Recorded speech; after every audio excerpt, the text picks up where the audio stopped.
हाँ जी दोस्तों, क्या हाल है क्या हाल है क्या हाल है। I hope you are all doing really really well. दोस्तों, वेलकम टू टुडेज वीडियो, जहां पे मैं आप लोगों से बहुत ही इंफॉर्मेटिव बात करने वाला हूं कि कैसे आप लोगों ने अपने बचे हुए 60 डेज अप्रोक्सीमेटली, उससे कम है वैसे, पर किस तरीके से 60 डेज को बेस्ट यूटिलाइज करना चाहिए और क्या प्लान करना चाहिए सितंबर 24 के लिए अटेम्प्ट में एक ग्रुप लिखने के लिए। रजा, अगर आप सितंबर 24 में बोथ ग्रुप लिखना चाहते हैं तो आपको कमेंट पे लिख के बताना पड़ेगा कि मैं बोथ ग्रुप लिख रहा हूं। तो बहुत सारे बच्चे अगर लिखेंगे तो मैं आपके लिए प्लानर अलग से बनाऊंगा, but I am under N assumption that एक ग्रुप वाले बच्चे हैं ज्यादा। तो मैं आपको इस वीडियो में एक ग्रुप यानी कि ग्रुप 1 या ग्रुप 2 हो तो उस पॉइंट ऑफ व्यू से बताऊंगा। ध्यान से मेरी बात जरूर सुनना। सर, आपके मन में बहुत सारे सवाल और भी होंगे। सितंबर लिखना चाहिए, जैन लिखना चाहिए, सर एक ग्रुप लिखे, बोथ ग्रुप लिखे। आप नीचे कमेंट पे सारे क्वेश्चन डाल दो। मैं जैसे ही बहुत सारे कमेंट्स मेरे को रिपीटेटिव देखेंगे, मैं उस पर वीडियो बना दूंगा। आपका काम है मुझ तक अपनी क्वेरी पहुंचाना और मेरा काम है उसका जवाब देना। ठीक है राजा? और अगर आप इस वीडियो चैनल में पहली बार आए हो और अभी तक चैनल सब्सक्राइब नहीं किया तो कर लेना।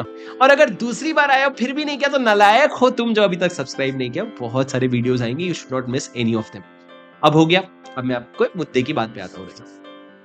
माना कि रिजल्ट अभी अभी आया है, माना कि आप या तो पढ़ाई शुरू नहीं किए हो या पढ़ाई शुरू कर दिए हो। पढ़ाई शुरू नहीं किए हो तो कोई बात नहीं, अभी शुरू कर लेंगे, कोई देरी नहीं हुई है। पर अगर पढ़ाई शुरू कर दी हो तो बहुत इंपॉर्टेंट है अपने जोश को मेंटेन रखना। अब दोस्तों, दिल में जो भी दर्द हुआ, दिल के दर्द को रख दो किनारे में। अब ले आओ दिमाग को एक्टिव मोड पे। तो अपना दिमाग काम करेगा और अपना दिल चुप रहेगा रिजल्ट के दिन तक। दिल से हम बात करेंगे जिस दिन हमारा रिजल्ट आ जाएगा। फिलहाल मेरी बात ये सुनो, सर किस तरीके से प्लान करें? समझ नहीं आ रहा किसकी क्लासेस लें, लेनी भी चाहिए क्या, समय नहीं है। समझ नहीं आ रहा नए बुक्स ले, रिविजन्स ले, क्या करे क्या नहीं करे। तो दोस्तों, लॉ की अगर स्पेसिफिक बात करूं तो कल ही मैंने एक वीडियो अपलोड किया है जिसमें मैंने पूरा डिटेल्ड गाइडेंस आपको दिया है लॉ का, कि अगर आप बुक्स और फ्री रिविजन करना चाहते हो तो क्या अप्रोच होगा, जो 13 जुलाई से शुरू हो गया।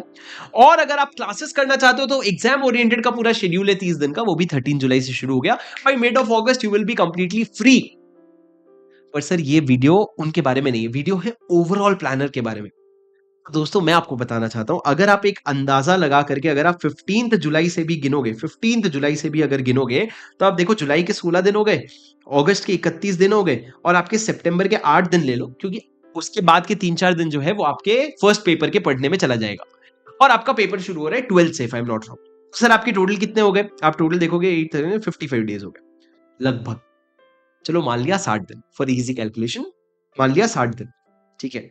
अब राजा मेरी बात ध्यान से सुनो, आपके पास 60 दिन है हाथ में। 60 दिन क्यों माने सर? मैं अकाउंट्स का भी जो आप रिवीजन करोगे ना एक दिन पहले, उसको भी प्लानर में लेके चलूंगा। तो 60 दिन है आपके पास।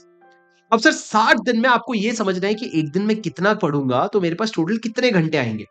सर ये हम निकालेंगे, ये हमको पता नहीं है, हम निकालेंगे कि दिन में मेरे को कितने घंटे पढ़ने की जरूरत है। अब राजा ये कैसे निकालेंगे सर? आपको सबसे पहले क्या करना है, आपको सबसे पहले ये देखना है कि आपको कौन सी क्लासेस लेनी है। मैं फॉर एग्जाम्पल लेता हूं आपके साथ कि आपने मान लो अकाउंट्स की क्लासेस लगाने की सोची और लॉ की क्लासेस लगाने की सोची। आपने सोचा टैक्स में बहुत अच्छे स्कोर है, नई क्लासेस की जरूरत है। सर लॉ में आप मान लो अगर आप भगा भगा के देखोगे, फुल स्पीड पे देखोगे तो भी आपको 80 घंटे लगेंगे और अकाउंट्स में वही चीज आपको 120 घंटे लगेंगे। ये मैं अजम्पशन पे चल रहा हूं, बहुत कंजर्वेटिव, कि आपके पास मान लो 200 घंटे की क्लासेस बची है। नहीं बची है तो you are on a good note, आप उसको रिवाइज करो। यहाँ पे आप अपने हिसाब से लिखो यहाँ पे, और मेरे साथ साथ ही लिखो। सर वीडियो पॉज करो, पेपर पेन लो और फिर लिखना शुरू करो। कौन से 2 क्लासेस है और कितने घंटे हैं उसके। अब सर क्लासेस खत्म होने के बाद आपको 2 रिवीजन करना पड़ेगा। एक आपका फर्स्ट रिवीजन होगा, एक आपका सेकंड रिवीजन होगा। और ये दोनों रिवीजन तो आपको सारे ही सब्जेक्ट के करने पड़ेंगे ना। अगर आपकी क्लासेस बचे नहीं है तो आप सीधा ये कैलकुलेशन में आ जाओ। सर फर्स्ट रिवीजन आपका एक अकाउंट्स होगा, आपका एक लॉ होगा, आपका टैक्स में डीटी होगा और आपका आईडीटी होगा। 4 सब्जेक्ट। अगर आप ग्रुप 2 हो तो ग्रुप 2 के 4 सब्जेक्ट लिखना। सर फर्स्ट रिवीजन क्या मैं रैंडमली हिसाब लगा लूं है 40 घंटे दे दूंगा, 80 घंटे नहीं सर। आपको बहुत स्मार्ट वर्किंग करनी पड़ेगी। मैं बताता हूं एक कि लॉ की स्मार्ट वर्किंग कैसे करोगे, क्योंकि मैं लॉ पढ़ाता हूं ना, मैं आपको लॉ का बहुत प्यारा गाइडेंस दे सकता हूं, बाकी सब्जेक्ट तरीका बता सकता हूं। सर लॉ में मान लो आपने डिसाइड किया कि मैं आरआर देखूंगा, रैपिड रिविजन। और आपको अपने एक्सपीरियंस से ये पता होना चाहिए कि 1 घंटे का आरआर है तो उसके साथ खुद पढ़ के मेरे को और क्वेश्चंस करके 3 घंटा लगता है। तो अगर मेरा 15 घंटे का आरआर है और पहली बार मैं ढंग से पढ़ूंगा तो मेरे को 50 घंटे तो लगने ही लगने हैं। अगर मेरा 20 घंटे का आरआर है तो मेरे को 60 घंटे तो लगने ही लगने। ये बहुत रीजनेबल अजम्पशन है सर। क्यों? क्योंकि इतना बेसिक एक्सपीरियंस होना चाहिए। और अगर नहीं है तो ये करो एक्सपीरियंस कि मान लो मैंने शेयर कैपिटल एंड डिबेंचर का रिवीजन उठा लिया, 1x पे देखूंगा, साथ साथ में पढ़ूंगा, रिवीजन करूंगा, याद करूंगा और क्वेश्चन बैंक करूंगा। तो 1 घंटे के रिवीजन के पीछे मेरे को 3 घंटा लगेगा सर। तो मैंने लिख दिया लॉ में पहली बार मेरे को लगेगा 50 से 55 घंटे, मान लो अपन लिख देते हैं सेफर साइड में 50 आवर्स। और सर जब 50 घंटे लग गए तो ऐसा थोड़ी है कि सेकंड टाइम भी 50 घंटे लगेंगे। आप समझो एग्जाम के पहले तो आपको 1.5 दिन मिलेगा सिर्फ, और 1.5 दिन में इफेक्टिव आपके पास 25 घंटे होते हैं। तो भाई आज जो चीज 50 घंटे लगे रिवाइज करने के लिए, उसको एग्जाम के पहले अगर सक्सेसफुली 25 घंटे में रिवाइज करना है तो सेकंड रिवीजन आपका 35 से 40 घंटे का होना चाहिए। चलो हम सेफर साइड में 40 घंटे ले लेते हैं, ठीक है, ले लिया 40 घंटे। अब सर आपको समझ आ गया लॉ का फर्स्ट और सेकंड रिवीजन मिला के 90 घंटा लगेगा। क्लास का अलग छोड़ दो, मैं रिवीजन की बात कर रहा हूँ। सेम सर आप अकाउंट्स का करो, सेम आप डीटी और आईडीटी का करो। अगर मैं एक रफ एस्टिमेशन ले लूं, अकाउंट्स में पहला 80 घंटा, दूसरा 50 घंटा, डीटी आईडीटी में पहला 80 घंटा, दूसरा आपका 45 आवर्स में आपको लाना पड़ेगा। अगर ये रफ एस्टिमेट आप ले लो सर, तो आपका टोटल, ये मैंने अकाउंट्स और टैक्स का रफ लिया है, आप अपना फेयर लॉ का इस तरीके से, ठीक है।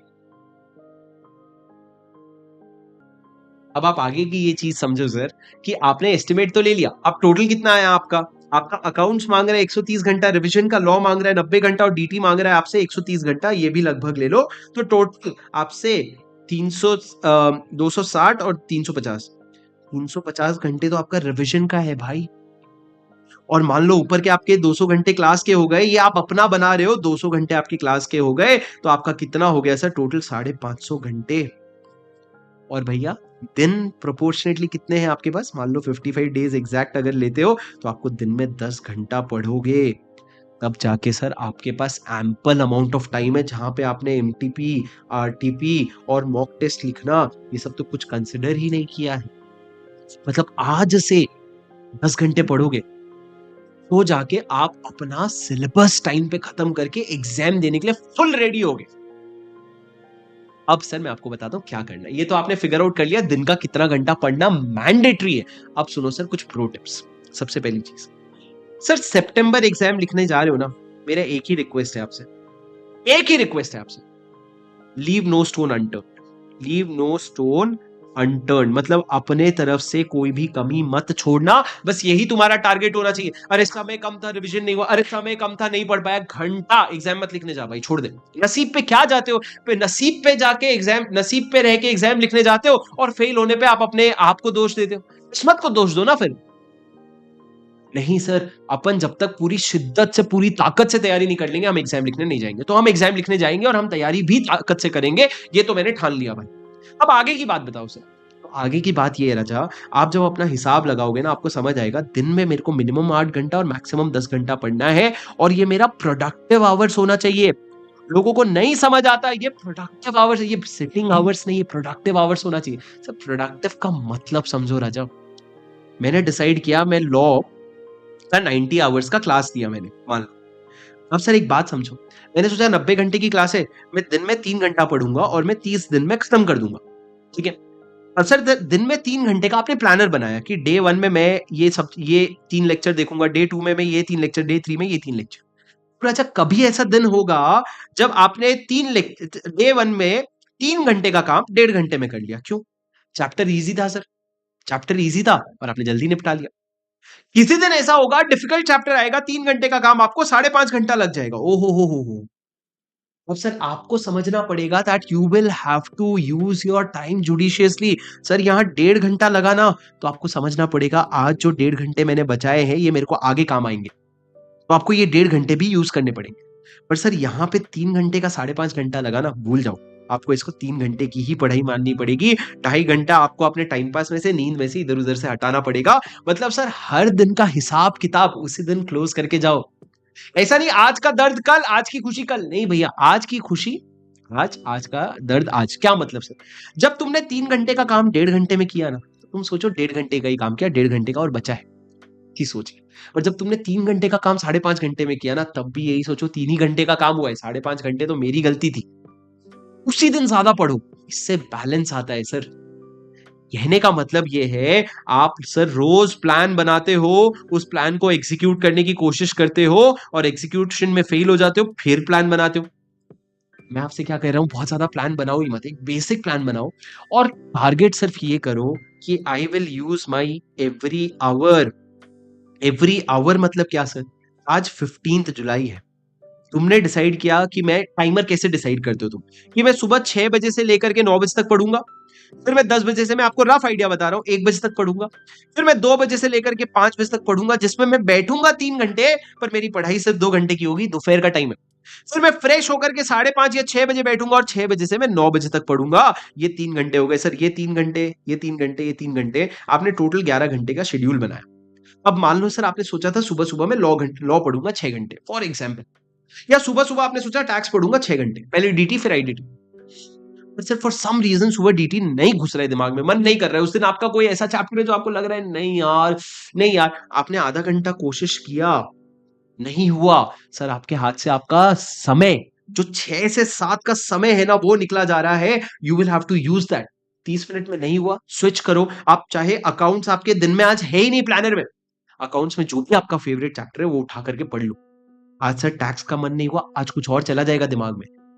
पॉइंट ये है, समय नहीं बर्बाद होना चाहिए। मैंने अपना हर घंटा यूटिलाइज किया, मेरे प्लान में नहीं था सर अकाउंट्स, तो क्या हुआ राजा, आज 1 घंटे का कुछ एएस पढ़ेगा अगर, तो उससे आगे आने वाला 1 घंटा बचेगा ना, पढ़ाई तो किया ना।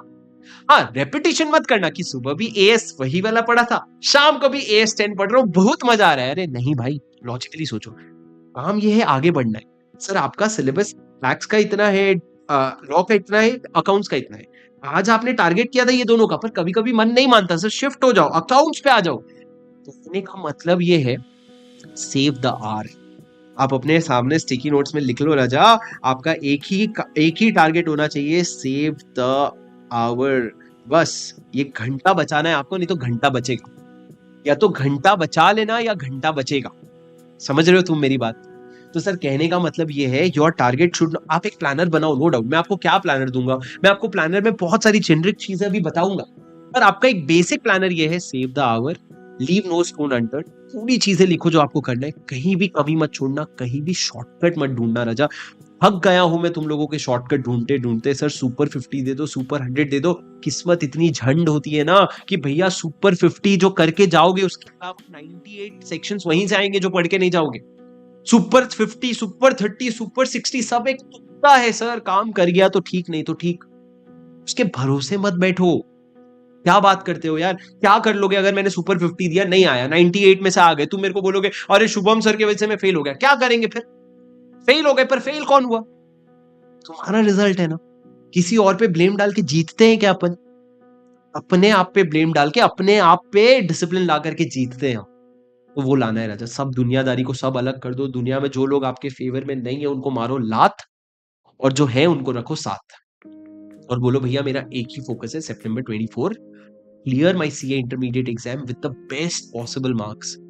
और अगर मई 24 में अनसक्सेसफुल रहे हो ना, तो ये जो धब्बा है ना, फेल को अनसक्सेसफुल लिखने से दिल में चोट कम नहीं होती भाई, दर्द उतना ही होता है। अभी लोग social media creator, you are not failed, you are unsuccessful, अबे क्या बात कर रहे हैं यार, दर्द तो होता है ना, अटेम्प्ट तो, सब कुछ तो सेम लगा, सब कुछ तो सेम रहा, बातें बदल देने से चीजें थोड़ी हो जाती है। पर हाँ, आपका मन को जिस चीज से शांति मिले, कि भैया जो भी दाग लगा है ना उसको रगड़ के धोएंगे सितंबर में। यहाँ तुमने 40 नहीं लिए, तुमको 70 लाके नहीं दिखाए ना उस सब्जेक्ट में, तो मेरा नाम बदल देना। ये जुनून अगर आएगा ना बेटा, पास हो जाओगे। पर यही सोचते रहोगे जो चल रहा है, जैसा चल रहा है, मुझ में कमी है, मेरा ये है, मेरा वो है, रोते रहोगे तो जिंदगी कम पड़ जाएगी रोने के लिए। तो दोस्तों, ये आपका एक बेसिक प्लानर है। अब मैं आपको एक अल्टीमेट चीज बताता हूँ, सुनते हुए जाना। सर दिन में 10 घंटा कैसे अचीव करें, इससे अचीव करें, मुझसे नहीं हो रहे 10 घंटे की पढ़ाई। सुनो, मैं आपको बताता हूँ मेरी सबसे बड़ी ताकत। दिन में 10 घंटा आज अचानक से बैठोगे ना, नहीं होगा। आज तुम धीरे धीरे 2 घंटा, 4 घंटा, 6 घंटा करके 10 घंटे तक पहुंच सकते हो, ओके सर। पर ये जो इस समय जो टाइम वेस्ट हो रहा है उसका क्या? इसको मैनेज करना सीखो। सर जिंदगी में सबसे आसान काम होता है क्लास देखना, और जिंदगी में सबसे डिफिकल्ट काम होता है सेल्फ स्टडी करना। ये दोनों को मिला करके ना 10 घंटा अचीव करो। कैसे सर? मेरे आज का जो शुरू शुरू के दिन है, मैंने क्लासेस कुछ तो ले रखे होंगे, कुछ तो क्लासेस ले रखे होंगे, कोई तो वीक सब्जेक्ट होगा, उसके क्लासेस एक बैठक में पूरा मत निपटाओ। क्लासेस को तब रखो जब आपका सबसे अनप्रोडक्टिव टाइम है। मान लो आप सुबह 6 बजे उठते हो, नहीं तो भी सर सुबह 11 बजे उठते हो, कोई फर्क नहीं पड़ता। ऐसा है ही नहीं कि सुबह उठने वाला पास होता है, हमको रैंक आई, हम 11 बजे उठते थे, कोई फर्क नहीं पड़ता।